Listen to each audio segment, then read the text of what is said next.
Hello and welcome to another episode of Let's Get Creative with Sam. I'm Sam Rawlings, and I'm a children's creative counsellor, and I run a podcast to for you to have that family support, learn more about other people, so their inspirational stories, and of course there's got to be that creativity involved as well. I work with children 6 to 19 in person, in room spaces, in nature, and online. And I'm also here to support parents as well. Today is a special episode because it is part 2 of the first one where I'm the guest. And as you probably realised by now, I can talk a lot. So I'm the guest with the amazing and beautiful Andrea Thompson. Enjoy. I mean, it sounds like that you've got like a real knack for that creative, finding that little creative connection that then makes them relax and unlocks them. And I think once you relax, you're sort of a bit less, not off guard, but you're a little bit more like the barriers come down, you're more open to chat. But you've got to find that little nugget that does it first, haven't you? And it sounds like you've got all those things in place that does that. So I bet it's I bet they really love coming, because it's like you say, it's not intense than just talking face to face. You know, like Davina McCall had a thing on her site where she said sometimes if you just chat in the car because you're not looking at each other, this is to adults, more likely to open up and chat because it's not an intense face-to-face situation. So I guess you're sort of drilling down into some of that, aren't you, with the creativity? And it's a bit absent-minded because their brain's on something else, and they'll probably more likely to tell you more. So that's really interesting. What are the main reasons? Because you mentioned anxiety and going back to school, and I know you mentioned trauma, and you probably can't talk about any of that, but sort of what are the main reasons that children or parents and families come to you? Is it like you say, learning to manage ADHD, or like I've been watching Educating Yorkshire, and they follow certain children on there, don't they? And I find that absolutely fascinating because they're so good with really know those children inside out and what's going to help them and what's going to set them off and upset them. So there's lots of different stuff going on there, and that's just fascinating. So I guess you're involved with all of those things, but what are the main things that families come to you with to help with?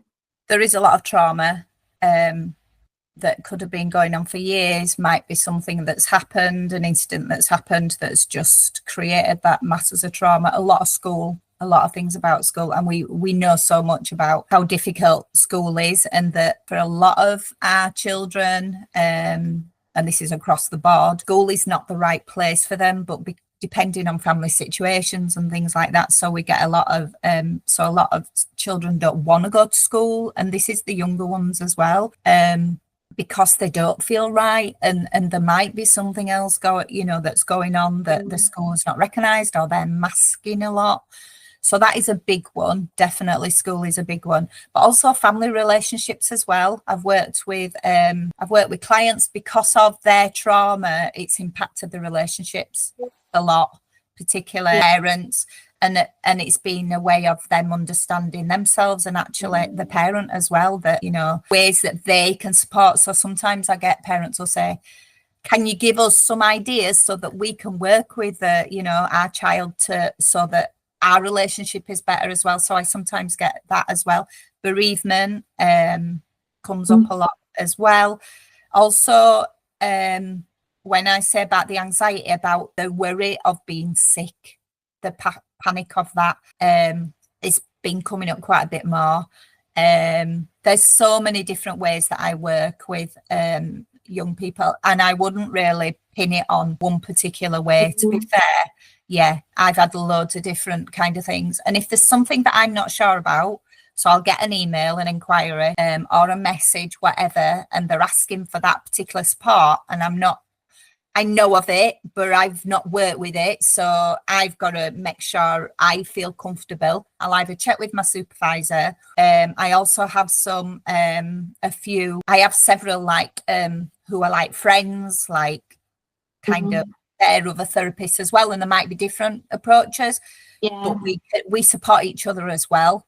So I will seek out that right support for me and I'll check with them. And then they might say something, I'm like, oh, actually, yeah. I do understand that. Or if I'm still a bit unsure, I will check on Google, just do a little bit of research before I say, yeah, I can do this, I can support you, because that's sometimes what comes up in the email. Can you help? You know what I mean? And then I've got to think, can I help? Or if not, and if I'm not, so I sometimes get them looking for support for the whole family. Now, I'm not a family therapist, and I am very clear on that. So I would recommend other. So it's about kind of supporting other therapists as well. I'm in several groups that, you know, where you can kind of get referrals or you can offer that support as well. So as I said, there's a whole kind of reason that families come to me, and it's very individual to them.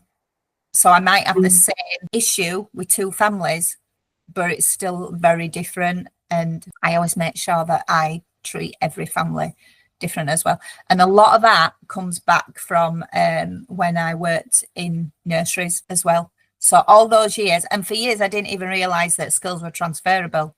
I just didn't. I didn't realize at all, you know, but a lot of that was because I was in my own head with my own anxiety and things like that. And then then I understand that. So now I'm now bringing a lot of things that I did in the nurseries into my practice. Like I said, I've got 2 different room spaces, and the second one is called Unmasked, and it's a CIC in Leeds, and I hire a room for the day. It's a different one to where I am at the moment. I'm now taking more like art and craft things as well, and because I feel like I'm starting from scratch with this one, so I can think differently, because I'm at a different level when I had that one 3 years ago, where I do leave loads of resources. I mean, there's a cupboard that I use and it's full to capacity. And I've been known as well for having a green trolley, particularly when I was doing school counselling, because I had this big green trolley and it's like mobile, you go to different schools. So yeah, I'm known for having my green trolley. It's been in the wardrobe for quite a while now, and I'm like, is it time to get it back out again? You know, is it time to kind of for it? Because one of the things about me is, like I said, I'm not afraid to be who I am. So I bring silliness and fun into the sessions. If I notice that a child's like rocking and sitting and not able, right, come on, let's get up and do, not like that, but do you know what I mean? We would do some movement. We would just to help them bring their nervous system down as well. So I feel I'm really tuned into understanding children's development as well, and the kind of things that help them. Some of that comes from being a mum, definitely a grandma. But again, everything I've learned over the years, I'm now able to use, and it feels really good. Feels really good to be able to do it. It all come together to this point, isn't it? And then this new business, and it's all you've been able to draw on all those things that you've learned and put them together for this point. How long does on average, how long does a client see you for a child? How long do they come and see you? So you said 6 weeks isn't enough. You need a lot longer to build a relationship. And then how much longer is it? Or do you see them till they're 19, or till they pass to somebody else? Or do they get to the point where they feel like they're at a point where they don't need you? How does that work? So the minimum can be the 12 sessions. Well, it's 13 because we have the initial. So the block of 12, that's the minimum now. And then it can be for longer. So I've been working with one particular family for 2 years. And in that time, it was weekly, then it went down to fortnightly, and now it's kind of once a month. And people might think, how can you support a family once a month? And it's because we've built that relationship. I know how the young person, the parent works and things like that in that way. You know, So that trust is there. So they trust me to come back just once a month now, just to have that almost like, it's a kind of a check-in, but there's still that offload. There's still those things going on. And in the review, we would kind of like reflect on, do they still, have we come to this ending now, you know, or, and they would make that decision. And what I'm noticing is like, it seems to be very around term time as well now, just because of the family's needs. And I'm sensing it will finish at some point, but I'm not going to say, no, I'm sorry, I can't see you any longer. It's for them to realise. The young person is not 18 or 19 anyway, so they've still got that time. But we've done a lot of work. And when I look at where we started to where we are now, it's been a huge difference. And I want the family to take that onus, you know what I mean? To have that autonomy that they've made these decisions to make them changes and their lives be different to where they were. So it is very much, it's almost like a mutual agreement, I guess, in some ways. I do encourage the child, young person, parent to think if it's kind of right. So again, I've been working with another one that was with over a year, and it went to 2 weekly quite a while ago because they found that weekly was too much. We've gone through a lot, and again, this young person has got to a real positive level, and I could sense it in my body and my thoughts that actually that we're coming to an end, but they wanted a little bit longer. They weren't quite ready to end, you know. It's like that kind of, I'm not quite there yet, I'm not quite there, so let me just a bit longer. Anyway, absolutely. But now, because of the conversations I've had with the parent, I've had with the young person, they've now accepted for themselves that we're coming to the time. And instead of me going, oh, that's a shame, I'm like, oh, that's great. Because one of the things that I tell particular my clients is that I'm only in your life for a short time. And even if that's 2 years, 18 months, 6 months, whatever, it's still a short time in their life, you know? So that's important. So ending is talked about right from the first session when we do contract, because they've got to be aware. And if you think about it, we experience so many endings in life, even children, like from leaving, from starting nursery as an ending because they're not at home all the time, you know, or going to school, or friendships, or moving house, or a new baby, or, you know, there's loads of different reasons why endings might happen. And it's loss, it's grief that impacts a person, a human.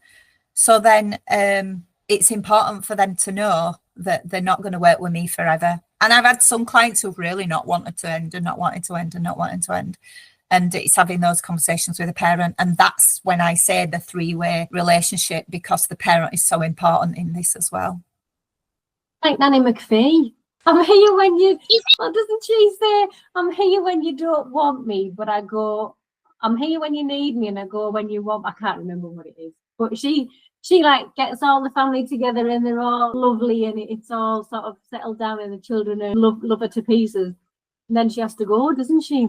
Yeah. That sounds a bit like, And I've worked that year. Yeah. And I've worked that way for a long time, really. Even before I was a counsellor in nurseries, you know, I worked with all the different age groups. I started off in 3 to 5. So obviously we had them going to school. Then I went to 2s. So then, which were like 18 months to 2s to 3. And then they went into the next room or whatever. And then I went to babies. And so I've worked that way for a long time. So for me, it doesn't feel uncomfortable or, oh God, I've lost a client or all like that, because that wouldn't be right. That feels wrong to feel that. I mean, obviously you might have that little thought like, oh, I didn't, you know, that I've really enjoyed working with them. But then I will ask the family, the parent, if they will do me just a short review, a few sentences, just to help me understand kind of what they've got out of the service as well. So yeah, it's a really good role to be in. It's not easy at all. It can be really difficult at times, but it's so rewarding as well. And I think the challenging comes with the rewarding. You've got to have both to have the balance, haven't you?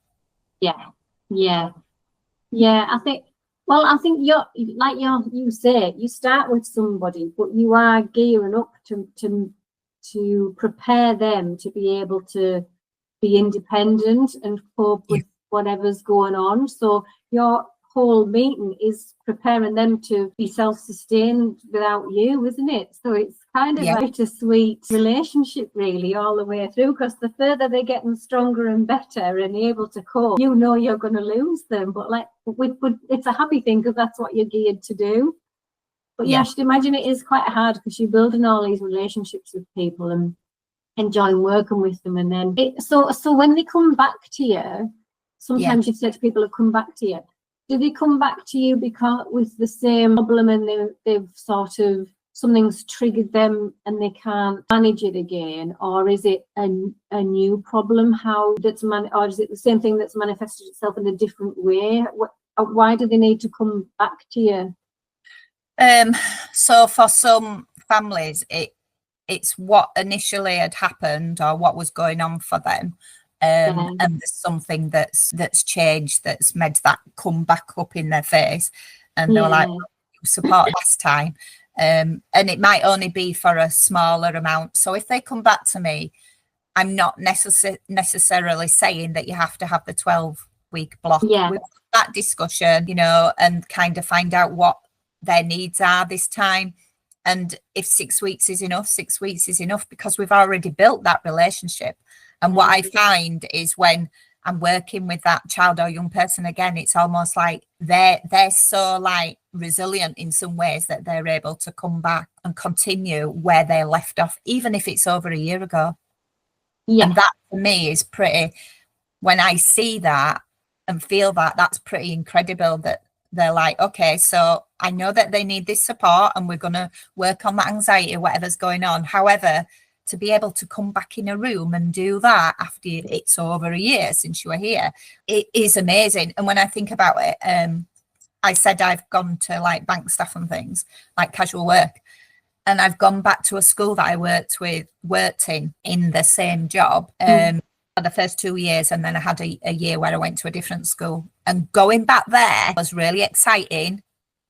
So this is how I kind of see my clients as well when they return. It was really exciting and I was looking forward to seeing the people, but also really curious about all the things that might have changed and the staff that had changed, and we're in a different room, so a lot of change, and still feeling a little bit icky, even though I'm where I were, because it's like, this feels a bit weird. It felt really good. I was really excited to come and things. But then still curious, like some of the clients I'm working on, thinking, did I work with them the first time? Do you know what I mean? So I'm having all these different thoughts, not negative thoughts, but just that, like, I'm trying to ground myself to know that it's okay to feel this way. And that's how some of my clients come back.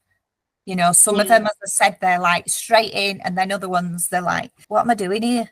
What am I doing here? And it's the parent who said that they need that support. And then when we explore it, you can tell that actually, they still do need that support. I had one that just came for a one-off session, and it was well ages ago that I worked with this young person, and they just wanted a one-off session. And is it okay if we come back for a one-off session? Obviously we would discuss that and feel if it was right at the time. But I guess it's very different than when you first work with them, just to make sure. But I always say to them when we finish on that very last session, that if you feel that you need to come back, if things get really difficult, you're really struggling, that kind of conversation, then my door is open. However, give it at least 3 to 6 months, because you need that time now to process what's been going on. Because while you're in it, you can't process it. Knowing my own counselling, while I were in it, like leaving the session each week, I would cry and cry and cry and cry, and felt, I'm all right and all right and all right. And first of all, you've got that gap of time, like it was like 3 hours. So I had these 3 hours to fill on a Monday afternoon when I finished, and I was the one who chose to leave, because I was like ready to leave. And it's like, what am I going to do now? I don't know what I'm doing now. Oh yeah, I'm back in work or whatever we're doing. So that's the time that you start to process the therapy. you can't do it at the time because and you'll go up and you'll go down, you'll have them dips and you'll have them highs.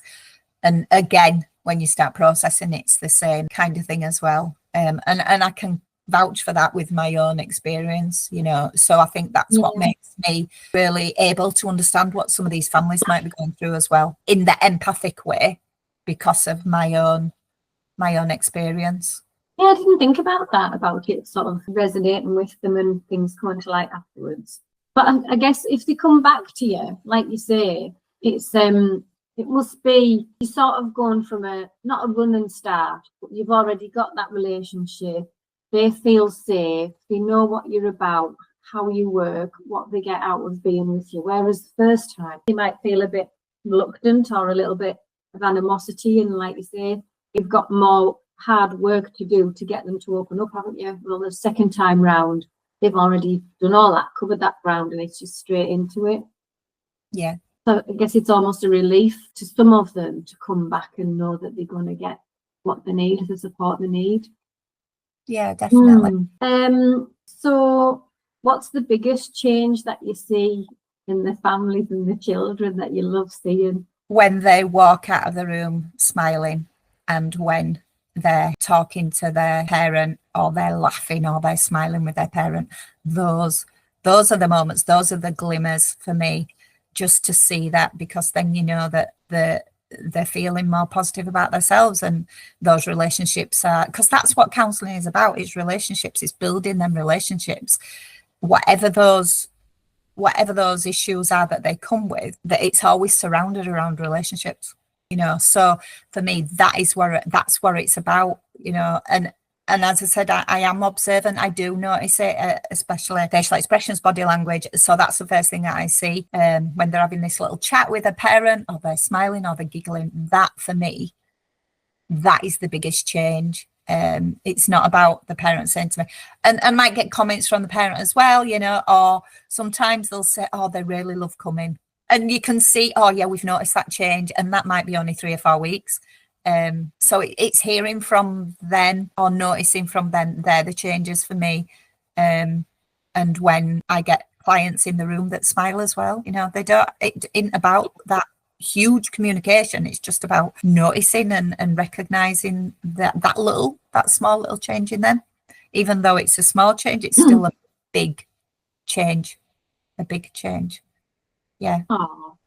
And you had you showed me earlier a bear that yes. you worked with. Can you did you have a name for the bear?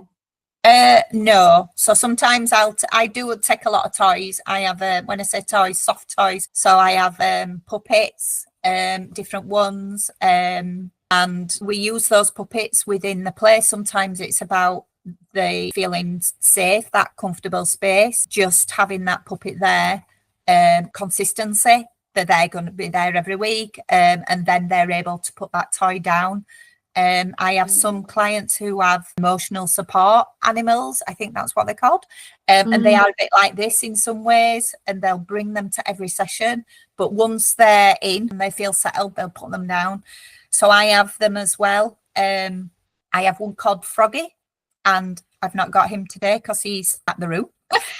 And it's a puppet, and he's used quite a lot, and he gets battered quite a lot as well. And when I say bad, I mean thrown about and kind of thing and what have you, because that's the child expressing what's going on for them through the puppets. Yeah. And puppets are so important, and toys, because they help that child express without having to verbally communicate, which is what we were talking about. So this one, it's a sleep koala bear, and I love koala bears. I've loved them since I was little. And it's a sleep one. It plays a little lullaby. Always light. And it also has got like a breathing thing. So for a child who might be feeling anxious, it can help around that. But I allow the child to explore and get what they want as well. And we just bring it into the play. It's just so nice to be able to just give them that autonomy to pick up a bear and go, oh yeah, it needs a cuddle, or you sit there or whatever, have that little communication with them. And sometimes you can hear how they're struggling through the communication that they have with the toys, as well, the soft toys as well, particularly all the puppets.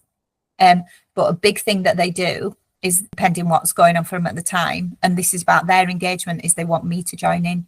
They want me to be part of that, particularly when they're drawing. Going, you're going to draw something. What are you going to draw today, Sam, or what have you? And that is just, that's great. You know that you're building that rapport with them, then that trust, because they want you involved.